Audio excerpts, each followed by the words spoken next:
Hello everyone and welcome to B2B Purchase live interaction on Indian Construction and Infrastructure 2021, The Way Forward. Indian construction sector faced a challenging 2020 as COVID-19 pandemic created havoc around the world. But as we welcome 2021, the construction sector is finding its momentum and slowly but steadily regaining its mojo. The new year promises to provide new opportunities with the continued rise in digitization and automation, and at the same time, there will be a plethora of challenges to tackle and overcome. Today, our respected speakers will give an insight and on outlook and what will be the way forward for the Indian construction and infrastructure sector in 2021. We are sure it's going to be very informative and useful for our attendees. Ladies and gentlemen, it's an honor and privilege for me to introduce you to today's distinguished speakers, Mr. Praveen Mysore, Director Infrastructure India, Dassault Systems, Mr. Utkarsh Landekar, Head Laser Business, India and Exports, Measure Cutting Systems, Mr. Chelapan Raghavan, Segment Management National, Fronius India Private Limited, and Professor A.S. Khanna, Chairman, SSPC India. So delegates, get ready to witness a futuristic session on Indian construction and infrastructure sector 2021, the way forward. To take the session forward, I would like to invite Mr. Praveen Mysore. In recent times, adaptation of AI and technology has played a huge role in taking the construction sector to the next level. It has also opened opportunities for IT and BIM service providers. Mr. Praveen Mysore is a technical director at Dassault Systems India Private Limited. He has been associated with Dassault Systems since 2002 and is responsible for engaging with clients across 12 industry verticals on business transformational projects. His main focus is to drive the value engagements with clients to ensure that clients maximize the value of the solution from Dassault Systems and benefit from business transformation. Today, he will be sharing his views on new rising trends in IT and construction. So let's welcome Mr. Praveen Mysore. Let me take you through some of the challenges the Indian construction industry is facing. Okay, as you see from this slide, the skilled labor shortage is one of the predominant challenges because construction domain requires multiple skills. Okay, right from architecting to detailing aspect, and again the project planning. Okay, itself is a domain. Okay, procurement is a domain by itself. There are many facets involved in that, and that's where you require different skills. Okay, as well as within the construction activities. On the field, okay, there are multiple domains there itself in the masonry, or it could be something to do with the welding or fabrication work, etc. And associated with most of the big ticket projects, uh, you would see challenges such as poor project performance. Okay, it could be the cost overrun or the delays. Okay, typically that we keep hearing on the big ticket projects actually. Okay, so how to ensure that we cross these challenges is something organization is keenly looking at. And the safety risk also is the key criteria for construction industry because a lot of facilities fatalities, the hazards are associated in these jobs actually. So how to ensure that it is safe. And HSE today, the health safety aspect is especially with the big companies, okay, companies such as L&T, companies uh, such as Godrej, etc., they keenly watch these aspects because for them, improving the score on HSC is very, very vital actually.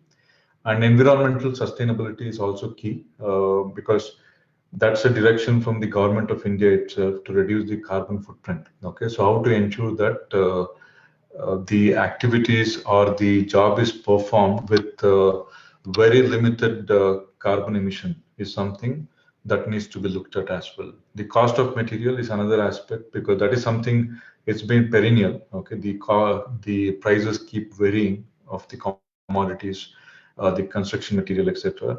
And one has to really keep a tab on that to ensure the profitability of the project. Okay. And in this field, we all know that the technology adoption has been limited this far, but thanks to pandemic in a way, it has really opened up a lot of avenues where companies are also looking at digitalization actually in a with a with a lot of vigor, I would say, actually. And I come from Dassault Systems, okay, and also have worked with many construction companies in the recent past. We are rather working with some of the big houses in construction space, and I can confidently tell you all that to wade through these challenges that I just spoke of, the building lifecycle management is one of the key pillars there. Okay, so how to ensure that we have all the information that is needed for executing a building project or an infrastructure project amongst all the stakeholders. That's vital. Okay, and once we have that information in hand, then decision making becomes very easy, and you can ensure that your project performance also goes up significantly. Leveraging 5D planning and simulation is also key, because this will give you an additional lever to see how to optimize the cost of the project itself. Okay, and this is something organizations are keenly looking at, to have information on costing aspect, have information on the schedule aspect. Okay, have information on the BOQ, that is the bill of quantity aspect. So all of these things are vital, okay, for a project success. And today, with the advancement in the technology, IoT has become, I would say, a tagline, okay, in uh, these years actually. And everybody is speaking of IoT, because this is uh, the technology which is providing a real-time information, and also pumps in a lot of data onto the table, so that you can analyze the data and take an informed decision. So that's what it is enabling everybody. Okay, connecting all the construction equipments, or it could be as simple as web cameras actually today, to monitor the site progress. Okay, and get a view on the performance of the equipment, get a view on the project progress. So all of these aspects are very vital actually. And lean construction execution is to ensure that how you can carry out the construction activities, okay, with the lean force. It could be on the resources side, okay, how to ensure that your resources are well utilized, okay, without having any idle time actually anywhere. Okay, all of these things are definitely helping the construction industry to definitely move to the next transformation level in achieving the right efficiency. So what you see here is a glimpse on some of the projects that we executed. Okay, the project that you see here on the right side is actually defining everything in virtual environment. Okay, and what you see on the left side is the actual project. Okay, which is executed on the ground. Okay, and this is from one of the clients that we have in China. Okay, how they engage. Okay, in virtual construction simulation and planning activities upfront, to ensure that this is how the construction progress will happen, and these are the kind of resources that would be required. It could be crane, or it could be any other equipment, construction equipment, that one would require. So how to ensure that they're all well utilized, okay, and how to ensure that all these projects are shaping up as per the schedule that was originally planned out. Okay, so this is vital, and this will give you an edge to validate all of them upfront, and be confident that this is a project that one can deliver in cost and in time actually, because this will help you to resolve all the issues as well upfront. Okay, and all those issues can be ironed out within the virtual environment, so that when you are actually executing the project in physical world or real world, you are sure that there's not going to be any bottleneck actually. Okay, so this is what the platform that Dassault Systems also provides, facilitates you to engage in these kind of planning and simulation activities. Okay. So what we are speaking of is a transition from building information management to building experience management. Okay, building information management was limited to what exactly is being built, okay, or constructed. There you would definitely have the bill of quantity information, and this is what is to be achieved. You would have the drawings, etc. But what is the need of the hour is to understand, okay, how it is going to be constructed, when it is going to be constructed, and who are the actors who are involved in construction actually. Okay, it could be planning or construction, whichever activity. So having this holistic information help you with a better coordination in performing the construction activities. Okay, be it planning activities, be it the execution activities on the ground. The other important dimension that one can see these days is the modularity, because the construction industry also is looking into modularity, and I think this is getting adopted at a rapid pace. Okay, we used to hear about this modularity in transportation space, especially in cars or trucks, etc., as well as in aircrafts. But now it's also getting very evident in construction space, where they go modular and they fabricate or engage in all these activities off-site, and then they ship it to on-site where it's actually assembled, and one can be very quick with this kind of process actually. Okay, the delivery time is also quick. At the same time, okay, uh, at the construction site there'll not be any held up. Okay, you don't require different skill sets there.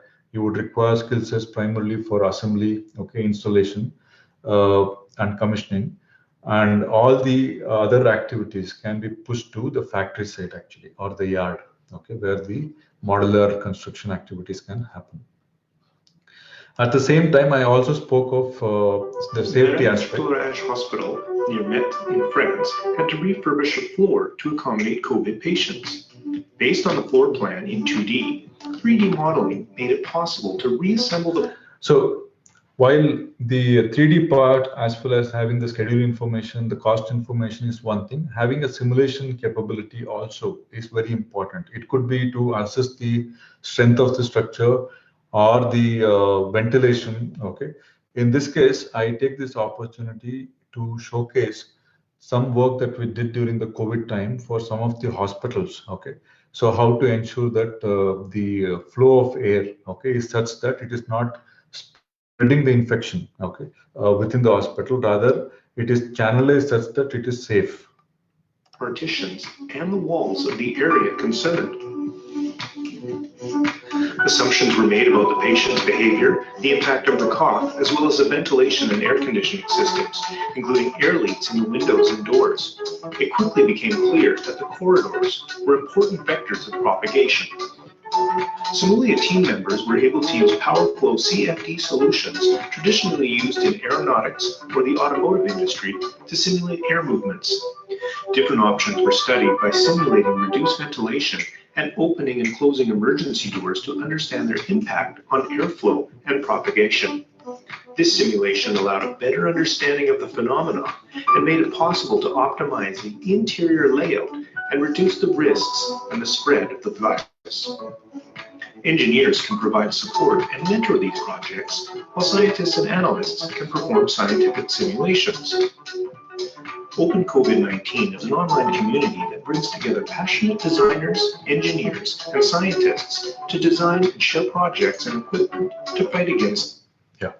So these were some of the things I wanted to share, just to emphasize how, okay, the virtual environment, so where you have a platform to engage in the BIM modeling, to engage in building lifecycle experience, okay, to ensure that what you're delivering is actually within the control. Okay, you're able to meet the cost expectation, you're able to meet the timeline expectation, all of it, which can definitely make the company successful, provided they use this kind of virtual technology for internalizing in their projects actually. Now, I would like to invite our next speaker, Mr. Chelapan Raghavan. With the rise in automation and digitalization, the welding sector is also growing rapidly with respect to innovative welding technologies. Mr. Chelapan Raghavan, Segment Management National, Fronius India Private Limited, is a certified international welding technologist from the International Institute of Welding. At Fronius India, Mr. Raghavan is involved in customer training to train the trainers on welding process, products, and resource personnel at various technical universities, engineering colleges for conducting seminars, workshops, and technical presentations. Today, Mr. Raghavan is going to talk about innovative welding technologies for the year 2021. So let's welcome Mr. Chelapan Raghavan. So, just brief introduction about Phonius. We are a 75-year organization, and we are from Austria. It's a family-owned company, and it was started by Gunter Phonius, and we are the third generation. We are running the company, and we are basically an innovation and R&D company. So, if you see, there are 5,400 people, out of which 550 people are from R&D, and we have 1,264 active granted patents. So this itself shows that we are an innovation company. So when things have changed, we have moved into the Industrial Revolution 4, where the welding systems, when I'm talking about myself, I'm talking only about the welding system, have moved into cyber physical production system. This means it is not per the Industry 4.0. So here what happens is the machine hardware remains same. You can choose as per the requirement by software, choosing the software. For example, the hardware remains same. You can use as per your requirement. You want for a steel fabricator, you can use only steel. If you want to have aluminium or any other material, you can go for pulse. And this kind of thing is possible. So what we have done is we have limited the hardware and we have given the option of customer choosing the software. In order to accommodate the Industry 4.0, that is the data documentation, which is very crucial nowadays to meet the international standards. Today, when we are talking about Atmanirbhar package or we are talking about Make in India, the components have to be exported outside India. So when you do that, so it is very mandatory to have Industry 4.0 and data documentation. Here we have equipped the devices to produce data from the welding machine. So this is what I am talking about. And in order to have, we have made touch screen so that any changes can be made in terms of software, not by hardware. For example, if I keep 10 knobs, changing a knob over a technology upgradation, it is very difficult in hardware. Wherein if I have a touch screen, so I can change anything is possible, by the software. So this is the innovation we have made, and we have made high-speed communication. As you all know that today industrial standard is that we should have a higher speed communication. In order to have the systems connected in LAN and to have IP address and things like that. So the systems are with Ethernet port, static and dynamic IP and things like that. So this makes that customer can go to any level of automation in acquiring data, and many things are possible. Also, in order to have identity, who is the operator using it, and also to have a limitation in making the operator levels. So you can have a NFC card, or you can have a RFID, things like that. So it becomes very easy. For example, if I put the employee ID as a RFID card, so later I can ensure that who have logged in and who have welded, all this tracing is possible. And also, you know that in the projects today, multi-language is required. For example, maybe a consultant may be from Germany or from China or from Europe or from any part of the world. So we have the possibility of having multiple languages. Even in Indian languages, we have Hindi, Tamil, and many other languages into it. So this being a software machine, you can make it operator friendly. Also, you can make it as easy possible with the choosing the language. Also, metric standard. Somewhere people use inches, somewhere people uses millimeters. So you can change all these things as possible. These are the innovation. There are many other innovations, like it is possible that same system can be used for manual also for robotic welding. And whenever I'm talking about construction industry, earlier the materials were used plain carbon steel. So the thickness were more and things like that. But now, when the building, if you see a few years back, the highest building in a city could be 12 storage, but today it is 24 story, 24 level or more than that. So this means that the earlier equipments what have been used for construction industry and the present construction industry, you need a different kind of machinery. In order to make that machinery, people are, for example, if you have to use a 24 storage building and you have to pump in concrete to that level, you need a material of lesser thickness, lightweight, and things like that. So you cannot weld the material or construct the material in the same way what we have been doing 10 years before. Today the technology has changed. So in order to accommodate that, we have also changed the technology. From single wire, move on to double wire. In double wire, the advantage what we are talking about is we weld material with the lowest heat input. Of course, welding is a process where you need to apply heat. When I apply heat, I need to apply to the level that the material does not get change its property. So when I am going for multi-story building and construction equipment, the materials are now high strength low alloy steels with modified grain structure and things like that.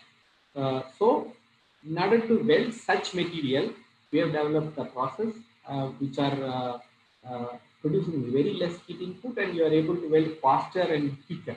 So this is the whole phenomena which we are talking about, for which we have developed many things for both automized, robotic and manual systems, so that people can construct very faster, quicker, and also very importantly with the lowest heat input possible. So this is the twin wire system which we are talking about. And coming to Industry 4.0, it is not a it is a solution. It's not a product. So we help customer to develop this solution in many ways. They can have centralized or decentralized documentation, and they can have everything. So at the end of the welding, they can have how much gas consumed, wire consumed, how much energy they have put in into it, everything in a dashboard. So this is possible. And you can also have the layout of the shop floor, which machine is running, which machine is not running. This is also possible. And the innovations are in use. Few slides which I will show you, like a yellow good industry. There are many components which are in yellow goods, like booms, columns, very different heavy thickness and things like that. There are many customers who have been doing this with, when they change from manual to, semi-automatic to automatic, fully automatic. We help them with required solutions, like booms, buckets, the concrete pumps, which I was talking about, going up to many storage buildings, and the dumpers, which are earlier of very light, means small capacity, now huge tonnage of material can be passed. Not only a single layer, you can do multi-layer when you weld such components like wheel loaders, uh, excavators, piling machines, and the hydraulic cylinders. Again, here also the technology is very, very important, because this is a very critical component in the construction equipment, and the container cranes, you know, the axle components. Today you see that we have very huge variants of axles are being manufactured in India and exported to various countries. So all these places we give from single wire to double wire, and also very importantly, we are helping them weld with less rework and maximum possible speed, and also with the best possible quality. So this is a short presentation which I wanted to share with you all. Here the innovation is that welding of any kind of new material is possible, and for that we have many softwares which you can adopt and use it. So as the day goes, the material keeps changing, and the hardware remains the same. By software you can upgrade. Ladies and gentlemen, now I would like Mr. Utkarsh Landekar to take center stage. In the construction sector, There has been a steady rise in demand for pre-engineered buildings as they offer various benefits to the customers. As a result of this, advanced cutting solutions are also playing a huge role in making of PEBs. Mr. Utkarsh Landekar comes with an experience of 25 plus years in the field of thermal cutting technology. Currently, he looks after laser cutting business for Pan India and exports at Measure Cutting Systems. Today, Mr. Landekar will be speaking about advanced cutting solution for pre-engineered buildings. I will take you through some of our solutions which are already in use in the industry and which are going to be beneficial for the times to come. So when we look at the cutting solution, our machines are termed as mother machines because they produce the child parts which are used in construction of the pre-engineered building. So these pre-engineered buildings are the buildings which use various metals which are getting cut, which are getting processed, and they are designed well in advance even before the building is actually executed. So I'll take you through the total presentation where all the touch points are being shown and what are the applications that are being used will be elaborated. Messer is a family-owned company which is 122 years old. This is a company which invented the acetylene cylinder, which is popularly known as DA. And with a glorious history across the world, we have been pioneers in supporting the industry for various applications. If you see our production facilities, which is spread across the world, we have been developing stage by stage all the plants, and these plants are being catered with all the products which are global in nature and adhering to a bare minimum standard of global standards. And with 122 patents, we have enough innovations which are getting adopted in the industry, and the patents keeps on adding every year. So out of these 120 patents, as I go into the presentation, you will find that 4 to 5 patents are already being applied in the PEB industry. So this is a beautiful factory in Coimbatore. This is also a pre-engineered factory. This is a paperless factory with all smart connectivity with IoT and Industry 4.0 already adopted. So I request all the honorable delegates that whenever they are in South India, they do visit our beautiful factory and see the machines being produced, being tested, and the technologies being developed over there. We are not just a product manufacturing company, it's a total solution provider for pre-engineered building. It can be cutting equipment, softwares to support after sales service. We also retrofit the old machine, and last not but the least, environmental protection system can also be implemented in the existing cutting systems, where we can support you with the fume extraction tables and other systems which will help you to make maximum out of your existing shop floor. Our product portfolio is CNC oxyfuel and plasma cutting laser. We have oxyfuel gas equipment, gas supply system, both for cutting and welding, which are the primary activities in the pre-engineered building, and the old machine retrofit as well. And to support all this, the spares, services, and consumables are being provided to all the customer across the country and Middle East. To the smallest of the corner, the machines are being serviced. This is a big team supporting all the installations. As I already explained, we have about 1200 plus gas plasma installation and 40 laser installation in India and GCC countries. Now coming to the touch points of the pre-engineered building. The pre-engineered building primarily forms say PEB structures, HVAC structures, that is heating, ventilation, and air conditioning. Heavy structures, though I have shown you the picture of a bridge because which is one of our significant contribution in Indian industry. We have been supporting the contractors of the Ganga Setu project, where we have significantly worked upon this. I will come to the specifics in the coming slides. Then nowadays there are many structures which are made in pipe, which are being cut, and the structures like stadiums and many malls are being used, where the pipe is a primary construction element. And the last one is the cladding and the architectural decoration. as we divide the material into flats, thin plates, and heavy slabs, these are the primary materials which are used in the pre-engineered building, and of course the pipes.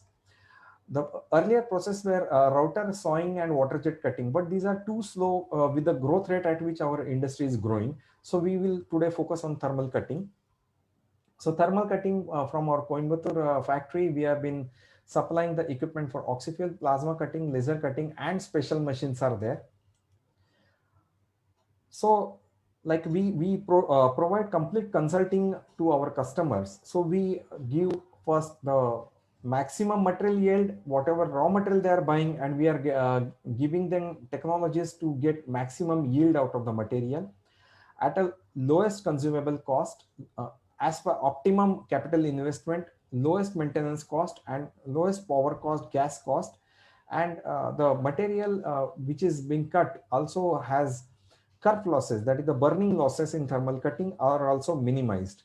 And the last one is we don't need very high skilled manpower to run this equipment and use this.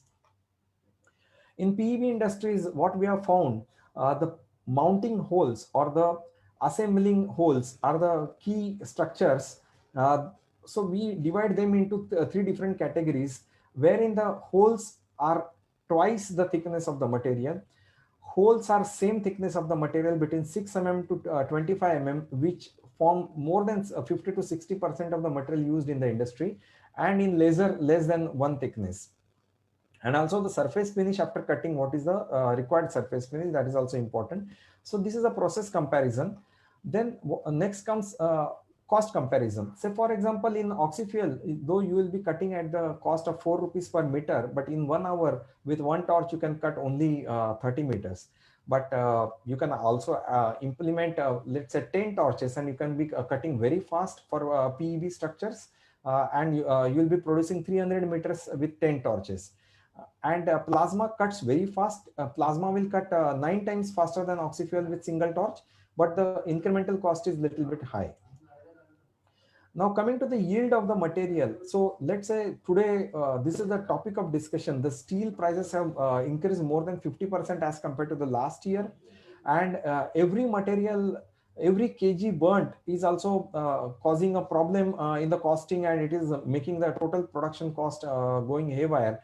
So we can suggest our customers with the best yield that they can get. So in short, 60 rupees per kg material should be converted into 120 rupees or 80 rupees finished goods, and not 20 rupees scrap. So this is our motto. So we want more and more material to be value added instead of value depletion. Now coming to the oxyfuel cutting is one of our major machines sold in the PEB industries in India. We have multiple torches running simultaneously, and at least 5 patents of ours work in this to help customer gain maximum yield out of the plate. Now, if you see the structure, what I'm showing, this is the Middle East installation with 6 torches.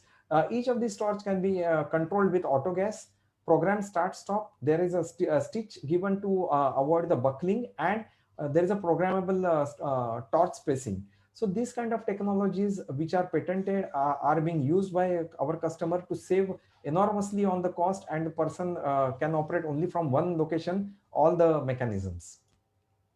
Now coming to plasma cutting, we are also known for plasma cutting in Indian industry. And in plasma cutting, the predominantly the hole cutting technology, we have 500 plus machines running with the Messer hole technology, which produces very good quality holes.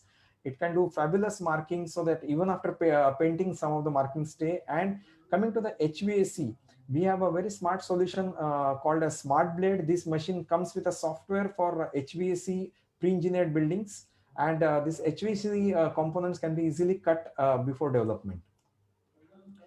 Now the latest buzzword is the laser. Laser cutting is catching up in practically every part of the life. So when we look at the building, today's building, there are smart panels, there are a lot of metal equipment, elevator, kitchen equipment, building claddings, and architectural design. People want their buildings to be smart and beautiful. So we contribute significantly to this endeavor of people, and we are supporting all the industries in even in this sector with laser. Now, plasma and laser, we are providing unique solution, which will be shortly coming up in all the industries, in our presentations, in our all deliberations, wherein we combine the accuracy of laser and the tolerances of laser and the speed of plasma. And let's say, for example, these are the kind of equipment that are being used. So hole to hole center distance will come in zero point 0.1 millimeter, when the inside bigger hole and the outside periphery will be cut fast with plasma. So this is one of the very unique solution that we are developing for webs and flanges, out of which the flange will be predominantly cut on this kind of machine, and shortly this solution will be commercially available to all the customers. They can experience it, get the costing done with this. Then another machine wherein I was explaining about the bridge construction. So this is a very nice case study where at least some 5,000 tons of material have been cut, processed, and this has been installed with a single machine for the Ganga Sagar Setu project. So this is a case study wherein drilling, marking, and cutting was done. If you see on the right corner, this is the machine that was producing with drilling, marking, and cutting. The second job is a segment of the Ganga Sagar Setu and the small assembly plates and the structures which are being there. And on the top, you can see the bridge getting assembled in this way. This is a concept drawing, but the bridge will be finally looking like this.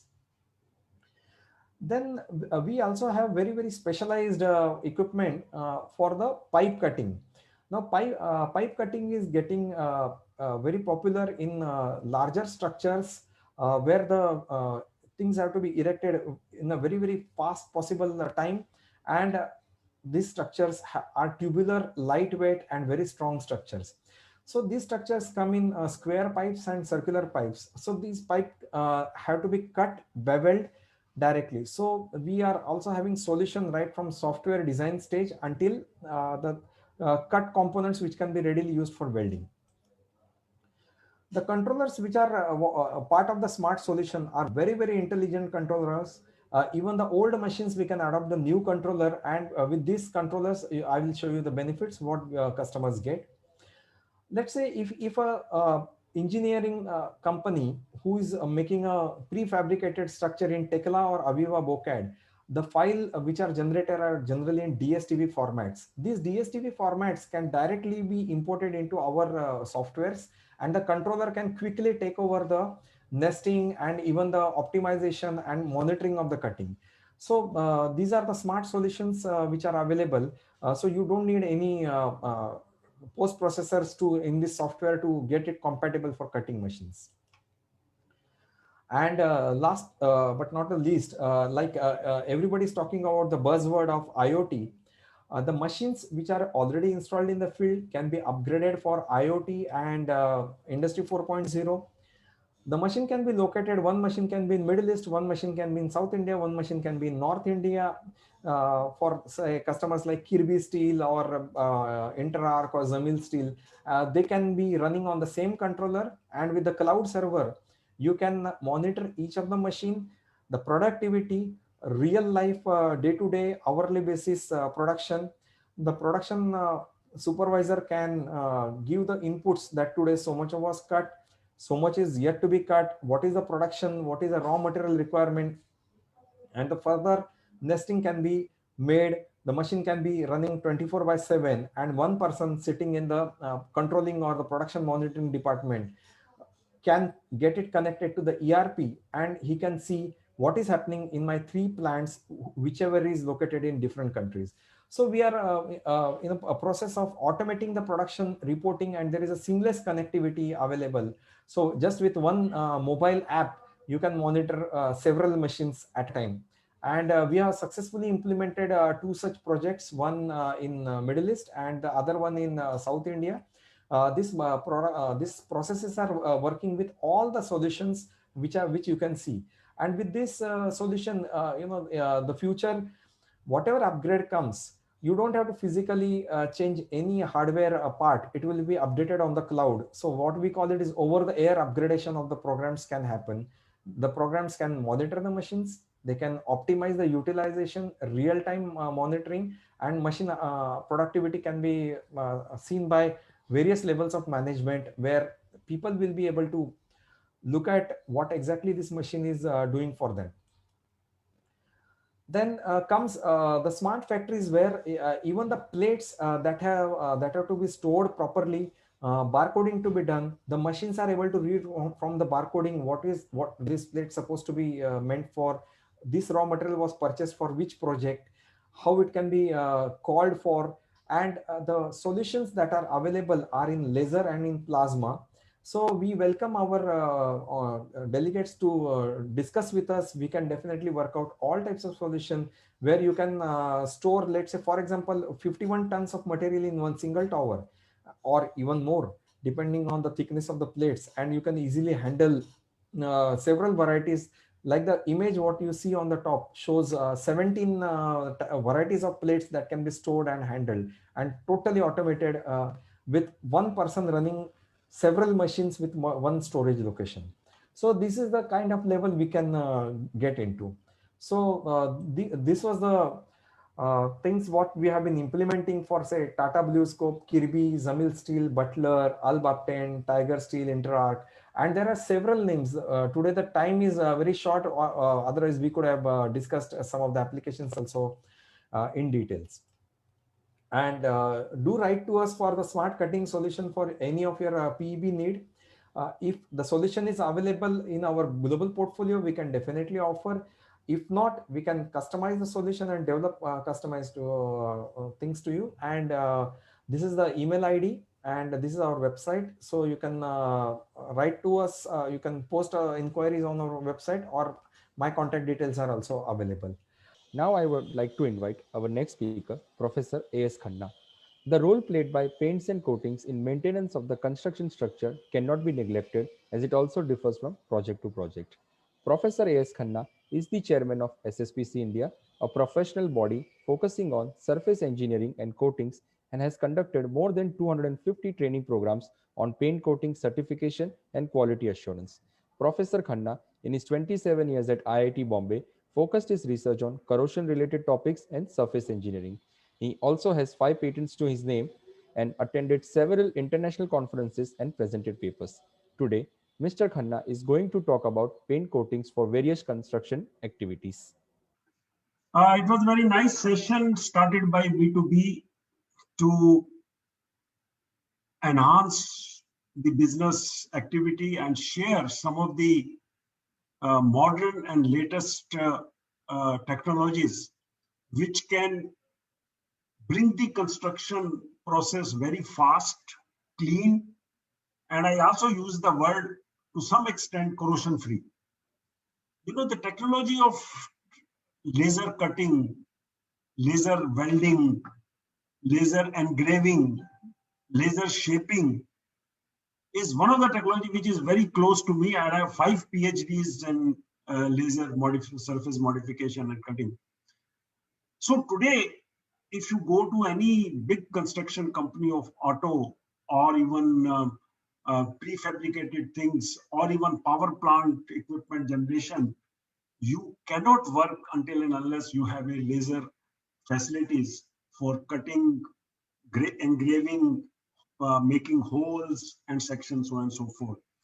In the same way, the second talk in which the latest welding modules were discussed is very, very important, because with such kind of proper controlled welding processes, you today cannot create a, because welding is a hot process which can change the structure of the material metals very, very stringently.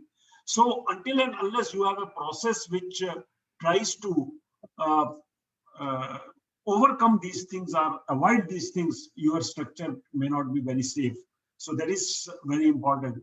And in the first lecture, I think I was very much impressed that lots of modern techniques where quick building fabrications, housing requirement is being taken care by this modern technology. But I still find, I mean, I have not really seen where this is going on, because you see most of the construction by big builders is still by the normal methods. but the kind of construction he showed, I think it is still going to pick up in the country, and I think that will be a very positive thing. But what I'm going to talk today is that when we talk about construction, whatever construction it is, whether it is a building construction, whether it is a factory construction, whether it is a chemical plant construction, whether it is a bridge or flyovers, everywhere, finally you have to choose a suitable paint system, which not only gives it a good color and nice to look, but it also gives a big durability. Today, whether it is a concrete, whether it is a steel, whether it is aluminum, whether it is any other kind of a thing, it cannot survive in this polluted environment until and unless it is properly protected. This thing. That's why I thought when we talk about construction way forward, this is a subject which is very important. As a matter of fact, in the February issue of the CIA World, I am a guest editor to relate this subject, construction and importance of paint coating. So if you catch hold of this issue in February, you will get a fantastic almost 15 papers which will highlight the relationship between the construction and paint coating. So as I know, I'm chairman of SSPC. We are also maintaining a good paint testing laboratory, which is called SCCC. And I'm also director of Thermogreen, which holds a patented product from IIT Bombay on cool roof coating. I will just mention a few things into that. And also I'm an independent director in the Pidlite industry, which is a very big paint company. Now, I think these are some of the examples which I just thought I should show. This is the kind of infrastructure we create. And each infrastructure, when finally it has to come to the people, it needs various kinds of paint coating, either for durability, either for looking good, or for maintenance. So the paint coating is a very big thing. Paint coating today is even if you see in India, it has a market of 75,000 crore. Now, many people think paint coating is just go and buy some 1 liter of paint and brush from the market and start applying it. Yes, it works for some things, but when we talk about big buildings, when you talk about chemical industry, when you talk about offshore structure, when you talk about a bridge in the on the sea, these things doesn't work. It needs a proper what we say the paint coating is art and science. Both application procedure and the choice of the paint coating is equally important. Until and unless both these things are done very nicely, it will really not work. I'm just giving you the example of Hiranandani construction, where I live in Powai. I entered in this building in 2002, and it is now 2021. Till today, we have not repainted the building. While I see lots of construction which are going on, third year you see they are repainting it again. Please mind it that cost of paint is negligible compared to the cost of application. So until and unless we properly choose a proper paint which can give you a long life, your application cost goes to waste. So this is a very important when we talk about the paint coating for the building construction. The durability is very important. Today, nobody is living in one single houses kind of bungalows and other kind of things. We are living in multi-story society buildings where collecting money to repainting is a very, very difficult thing. Of course, there are organized societies which works very nicely, but there is a problem into that. So that's why the choice of the paint coatings, which to take care of its decorative value, to take care of its durability value, is very, very important. And that is where people like us and many other consultants, the paint companies, are very important, who can tell you what is the suitable paint required for this thing. Now, What is really happened is that when we talk about the classification of paint, it is really not a very trivial subject today. I mean, you get puzzled. What is a conventional paint? What is a high performance paint? What is a high build paint? Functional coating, smart coating, so many kind of things. And then we have a auto coating, we have a OEM coatings, we have a marine coating, a huge subject which needs to be understood. And I think the construction industry has to really take lessons, have suitable, consultants for them where this can be done. I can tell you, in the last 3 years, I was consultant to some of these new projects which are coming, Ambedkar statues and other kind of things, where we really gave a new technology, where we created a model how a building can stay for 300 years or 120 years. So for that, what kind of rebars or coating should be used for that, or what kind of material should be used. So all these things are required to be properly seen. Today in railway, it is going to be a very big problem. We are now constructing so many railway bridge on sea and so many sea links where the paint coating cannot be thought as a trivial thing. So it has to be in a proper fashion. So this is what I just wanted to say.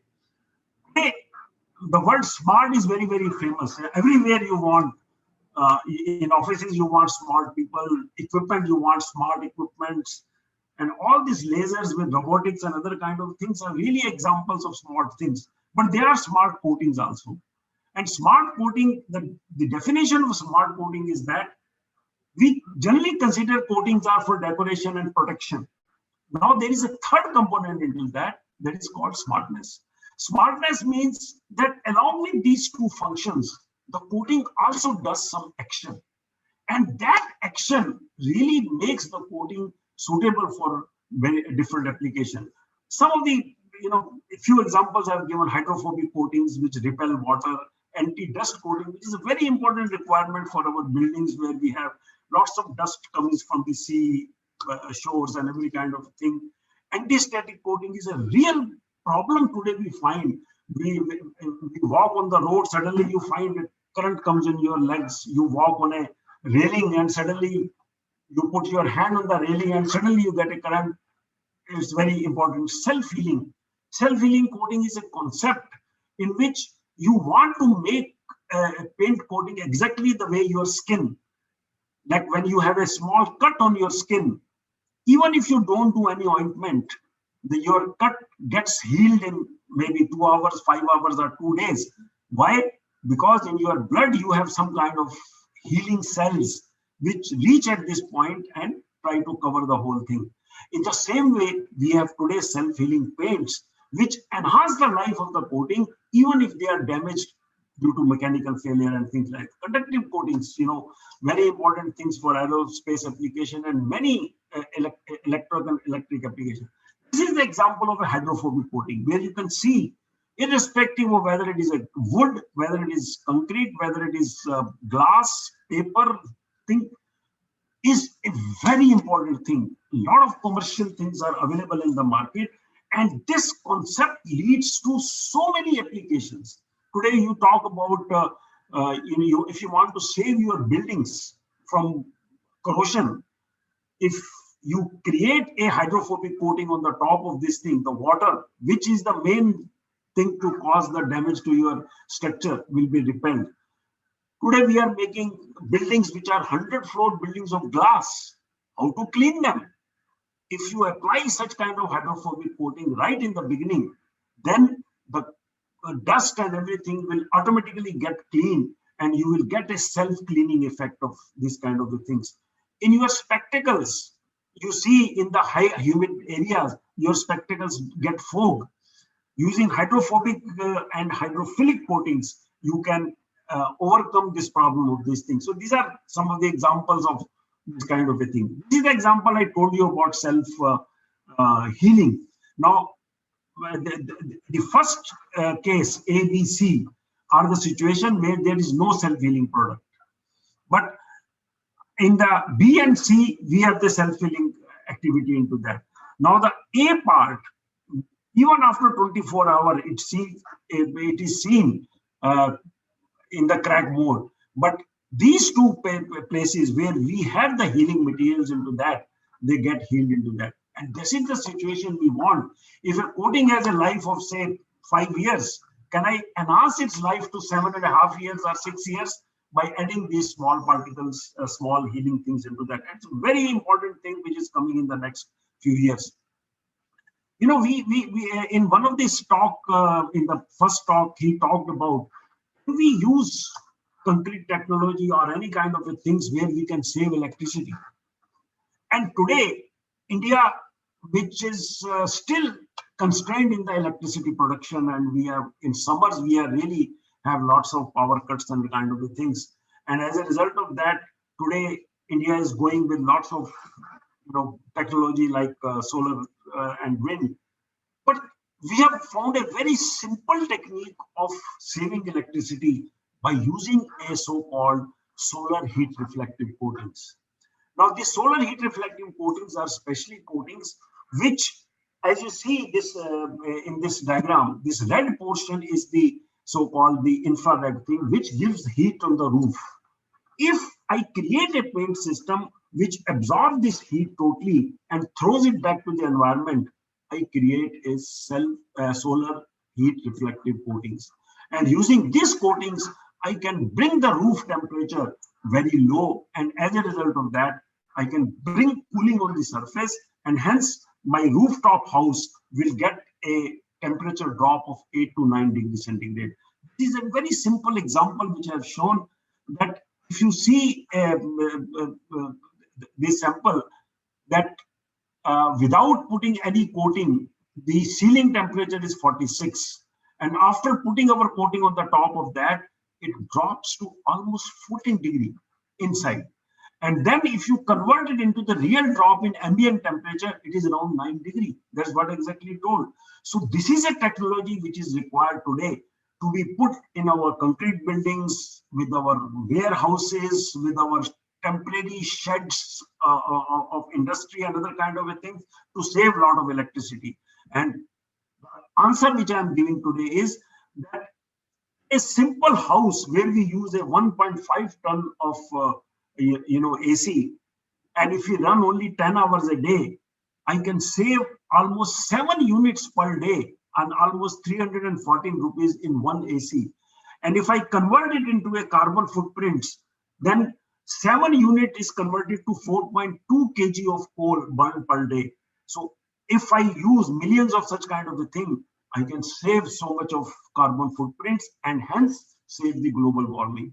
Now, this is a technology which we are pushing it very hard.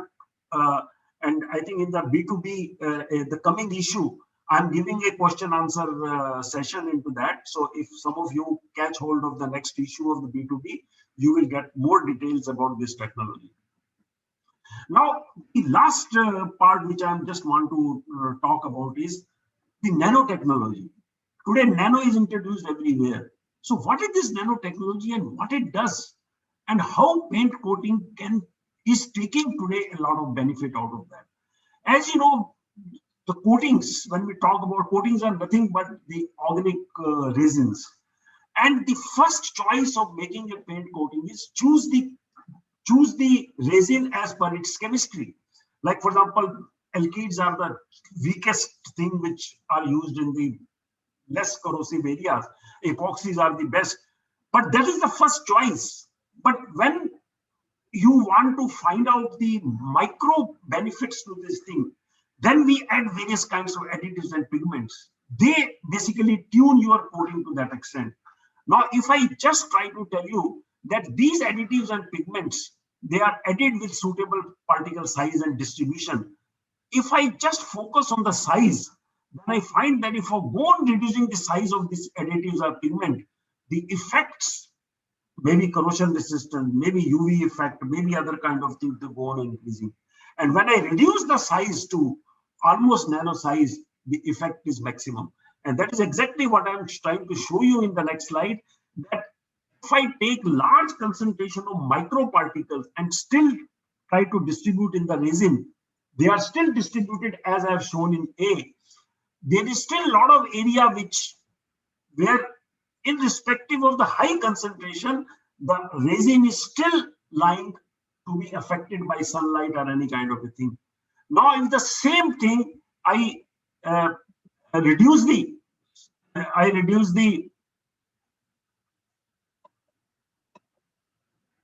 one particle to almost 1,000 times and reduce the concentration from 10 to 0.1%. My distribution is like this. So which means that now if sunlight falls on that thing, the chances of which going into the resin part is very, very less. This is the principle of what is known as the sun cream.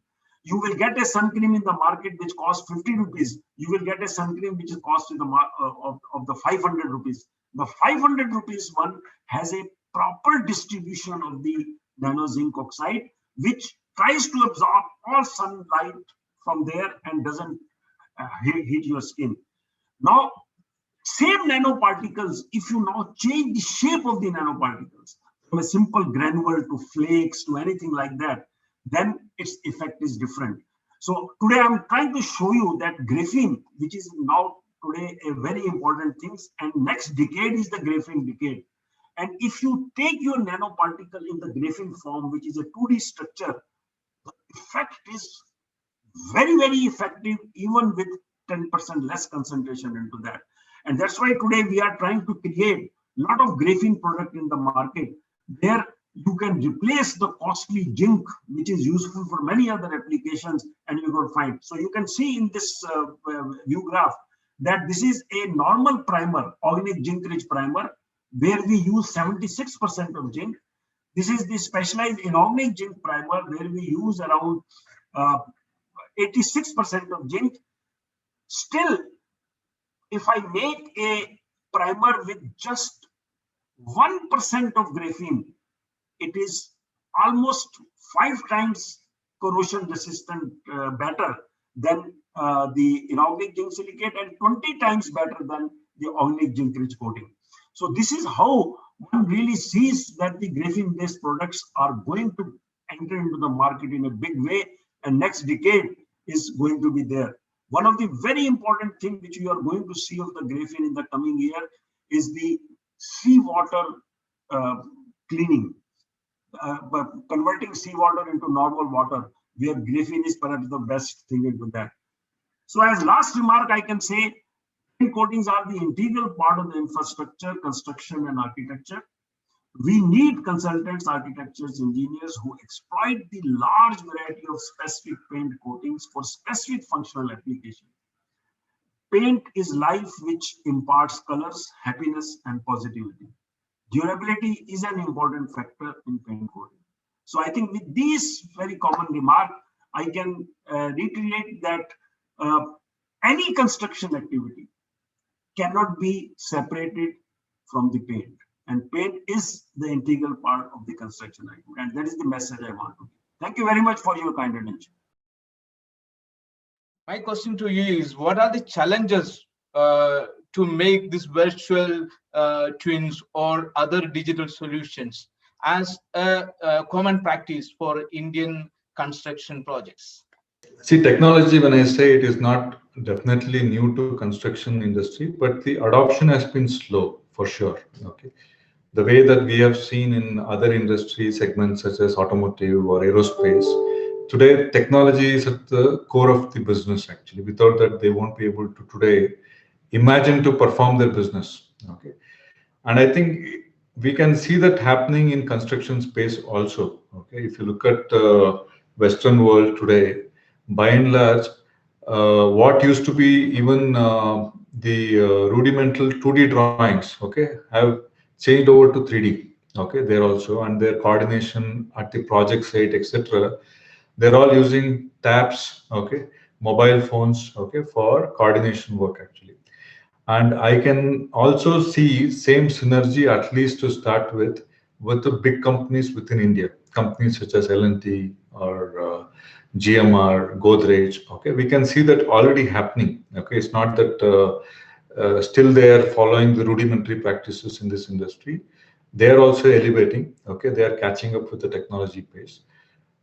But a widespread adoption is what is important across all the tiers. Okay, so that is taking some time, but that's where during the conclusion of my presentation, uh, I could I could I could also see that during this pandemic time, a lot of companies came forward to see how they can leverage technology because remote working also became part of the life. Okay, online meetings became part of the life.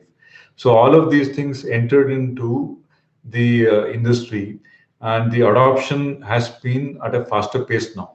Okay, and we will see in next 2 3 years time definitely the widespread adoption will be there in this industry and not just limited to very big companies. This COVID situation, do you think that it is going to escalate cost for all projects inputs in the coming months?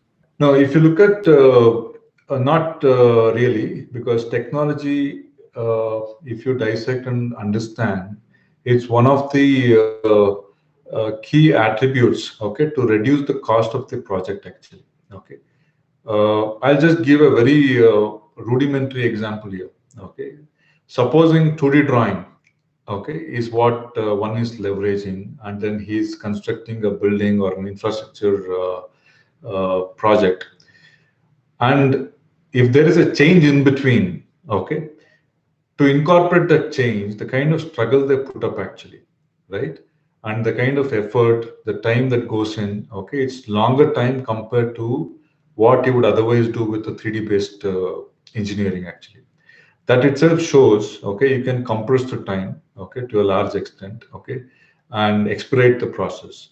And having a real-time information of the project, which is enabled through technology, will only help you in the better decision making and controlling your costs. Okay, it's never going to increase the cost. You may feel that initial investment may be a little high, but over a year or two, you would have got the return on investment, okay, what you would have made. How innovative technologies in welding will increase the cost ratio aspect for PEB buildings? The yield, that is the plates what you are purchasing and the output what you are getting. We have softwares which can measure what is the present yield and which is the scope of area for the future yields. So the areas are definitely shown, the kind of material. Let's say for example, until last year steel was 40 rupees a kg and the wastage was about 20%. So 8 rupees was wastage. Now if you take the same 60 rupees kg steel and same wastage, if you calculate now today, it will be much higher. So in order to optimize the burning losses, the yield out of the plate, there are softwares which can predetermine what is the yield, what can be improvement, which is the area of improvement. And online, if you are having a IoT solution online, you know how many jobs have been cut and what was the yield that time and what is the required material. So you can predict even before you take up a project, what is the kind of material required and what is the kind of yield obtained in that. And about the remaining parts, you can also have something called as a partially cut plates, which are called as remnant plates, whether they can be used in some other part of the project which are not critical, but still the material can be utilized. With that, the purchase material to the output, that ratio can be at its best. So, sir, do you think that the size of the project matters in that? Not really. Every plate also we can get you the best possible optimization. And the library what is provided in the software, this library stores your unused plates. So these plates, if you mark it that this is from this project and this is the remaining material, even one plate should not be wasted. In my opinion, again, I use the same phrase that please convert your 60 rupees into 120 rupees job and not 20 rupees scrap. So this is the thing. Okay, basically what happens is, the technology is revolving and newer and newer the materials are coming. Now India is, becoming a manufacturing hub, and if we cannot, think in the same way what we have been thinking till today.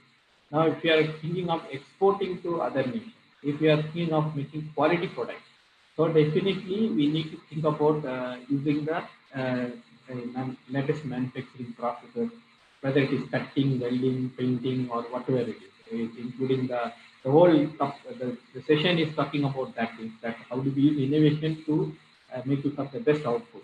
When it comes to welding, definitely yes, a lot of opportunities are there. Here, thing is that we cannot think of making things in a conventional way. We have to think about going for the latest trends and technologies to make it. For example, we cannot afford to have rework, which are very conventionally taught in many industries. Like, okay, I weld and then if something happens, I can grind it out or rework it or something. It's not possible anymore. So with the new materials coming in, like high strength steel and many other materials coming in, welding in the one go and without any rework, making it qualitative and make it very cheaper. It is very important. So people think that cheaper means going for cheaper machines and process is the way. No, it is not the way. You have to use the right process. I'm not taking you have to go for an expensive process to choose manufacturer. No, you have to go for a right process or equipment to manufacture so that you can optimize the cost. This is very important. And for example, as Mr. Landikar was telling him or any other panelist was telling, we cannot waste our manpower or time or resources in producing unwanted. So that is the more important. And as Ponius, we are helping all our customers in manufacturing without rework, with higher welding speed possible. All these are the main things which we are doing, and we are quite successful, and it is continue to happen.